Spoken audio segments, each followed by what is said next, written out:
আজ শুনবেন স্বরচিত গল্প কর্তামার শিক্ষাদান। গল্প পাঠে আমি কল্যাণী।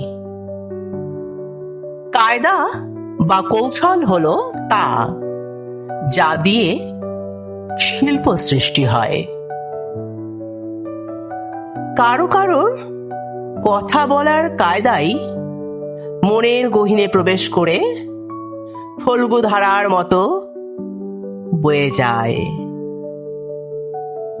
জীবন তো কোনো একটি অভিজ্ঞতা নয়, এ হলো প্রবহমান এক ধারা। যতক্ষণ সে নীরবে বয়ে চলে ততক্ষণ তার উপস্থিতি আমরা লক্ষ্য করি না, কিন্তু তার পথটি যখন একটু অন্যরকম হয়ে যায় বা গতির কম বেশি হয়, তখনই যেন সব এলোমেলো। তখন বোঝাই যায় না কার শক্তি কত বেশি, জীবনের না তার চলার গতির। কালিদাস দেব ছিলেন একজন পুলিশ কর্মী। তার যখন কেবল পুলিশ ট্রেনিং চলছে, সেই সময়ে তার দুই মেয়ে গীতা ও সাবিত্রীকে রেখে তার স্ত্রী বাতে পঙ্গু হয়ে মারা গেলেন। দুই মেয়ে ছোট, ভেবেই হোক বা আবার চলার তাগিদেই হোক, কালীবাবু আবার বিয়ে করলেন। তবে এই পক্ষে স্ত্রীর ভূমিকা তার মেয়েদের জীবনে যে কতখানি, তা তার বড় মেয়ের বিয়ের দেওয়াতেই বোঝা যায়। বড় মেয়ে গীতার বয়স যখন প্রায় 20, হায়ার সেকেন্ডারি পরীক্ষা তখনও সে দেয়নি। কালীবাবু অ্যাক্সিডেন্ট হয়ে হাসপাতালে ভর্তি হলেন। এমন সময় এক পাত্রের সন্ধান পেয়ে যেমনি তার মা শুনল পাত্রপক্ষের দাবি দাওয়া নেই, অমনি বাপের অবর্তমানে পুরাতন কাপড়েতেই তুলে দিল সৎমা পাত্রপক্ষের হাতে।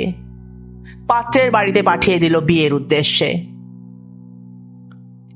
পাত্র পুলিশ কর্মী, ভীষণ কড়া মেজাজ তার, তবে খুবই গুণী মানুষ। গুণী হলে হবে কি, তার ভয়ের চোটেই তো কেউ কোনো কথা বলতে পারে না।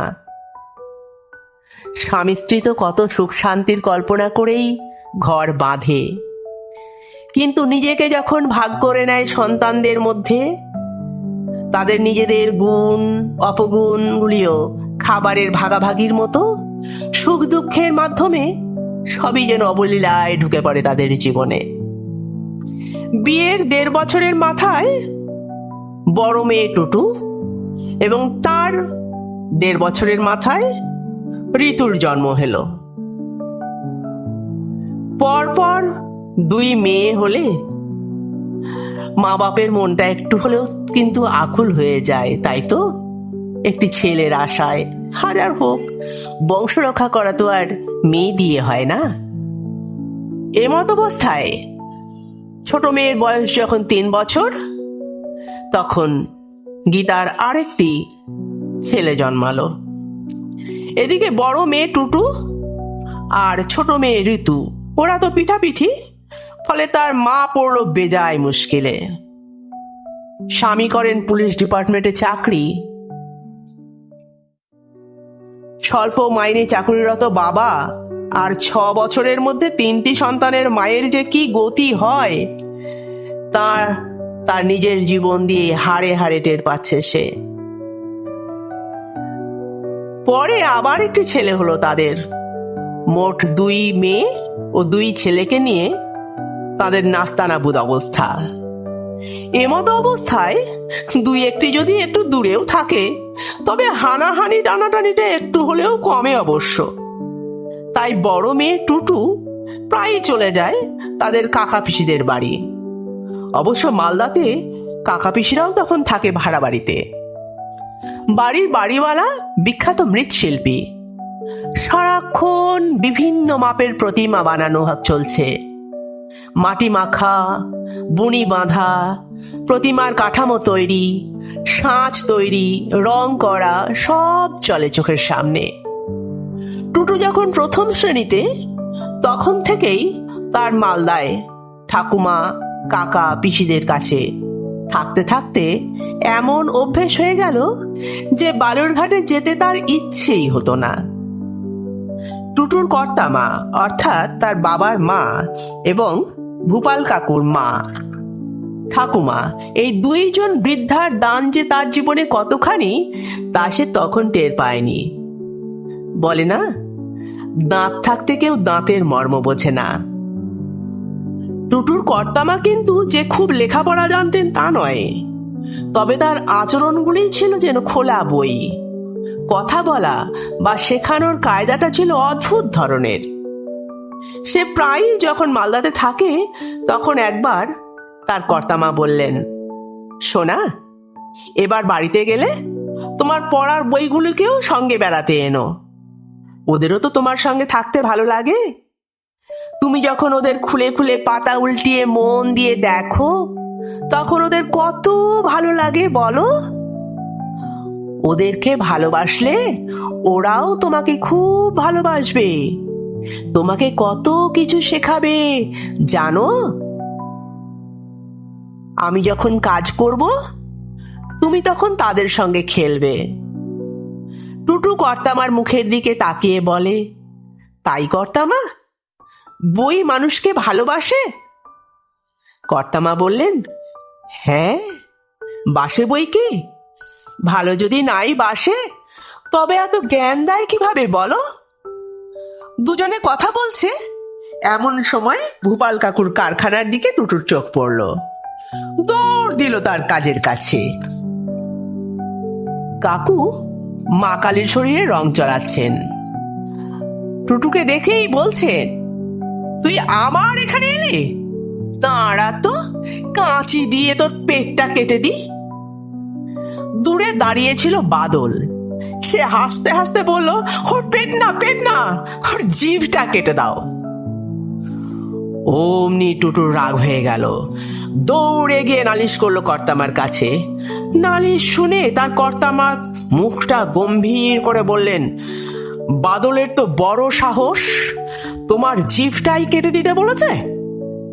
সে রাগ দেখিয়ে বলল, তুমিও বলে দাও, যাও, ডালা খা, ভাতা খা, মাছে খা, ডালা খা, ভাতা খা, মাছে খা, পান্তা ভাত দিয়ে মুখ পুড়িয়ে দেব, পান্তা ভাত দিয়ে মুখ পুড়িয়ে দেব, নিনি খা, নিনি খা। রাগের চোটে টুটু ও বাদলকে খুব করে কথাগুলো শুনিয়ে দিল। বাদল তো হেসে কুটিপাটি, সে টুটুর থেকে বয়সে বেশ বড় ছিল। হাসতে হাসতে সে বাড়িতে চলে গেল। এবার ভূপাল কাকু টুটুকে ডেকে বলল, আচ্ছা, যদি ছড়া শোনাস তাহলে তোর পেট কাটবো না, জিভও কাটবো না, শোনাবি? ছড়া শোনাতে সে খুব ভালোবাসে। সে সঙ্গে সঙ্গে শুরু করে দিল, আমি যখন পাঠশালাতে যাই আমাদের এই বাড়ির গলি দিয়ে সন্ধ্যাবেলায় রোজ দেখতে পাই ফেরিওয়ালা যাচ্ছে ফেরি নিয়ে। চুড়ি চাই, চুড়ি চাই, সে হাঁকে। চিনের পুতুল ঝুড়িতে তার থাকে। যায় সে চলে যে পথে তার খুশি, যখন খুশি খায় সে বাড়ি গিয়ে। ছড়া শুনেই কাকু বললেন, আরে সন্ধ্যাবেলায় নয়, সন্ধ্যাবেলায় নয়, 10টা বেলায়। খাওয়ার কথা শুনতেই ভূপাল কাকু বলল, টুটু, খাওয়া হয়ে গেছে, খাবি না? বেলা যে অনেক হলো, যা খেয়ে নে গিয়ে। সে দৌড়ে চলে গেল কর্তামার কাছে। টুটুর কর্তামার ছোট বাচ্চাদের শেখানোর কায়দাটা হয়তো সকলের মতো নয়, কিন্তু তার সেই কায়দার জন্যই টুটু ছোট থেকেই ভালোবাসতে শিখেছিল। ভালোবাসতে শিখেছিল বইকে, মাটিকে, পশুকে, পাখিকে, গাছকে, ফুলকে, এমনকি ছোট্ট পিঁপড়েটিকেও। কর্তামার সেই কথা বলার কায়দাতেই সে ছোট্টবেলাতেই শিখেছিল সাধারণ ভাত, ডাল, মাছ, চিনি এগুলোও তার মনের রাগকে মিটিয়ে দিতে পারে। অথচ কেউ জানতেই পারল না এগুলোই ছিল তার ছোটবেলার বলা গালি। গল্পটি যদি আপনাদের ভালো লেগে থাকে তবে চ্যানেলটি সাবস্ক্রাইব করে বেল আইকনটিতে একটি ক্লিক করবেন এবং ঠাকুরমা, ঠাকুরদা, দিদিমা, দাদুর জীবনের গুরুত্বকে সম্মান জানিয়ে একটি লাইক করবেন। নমস্কার।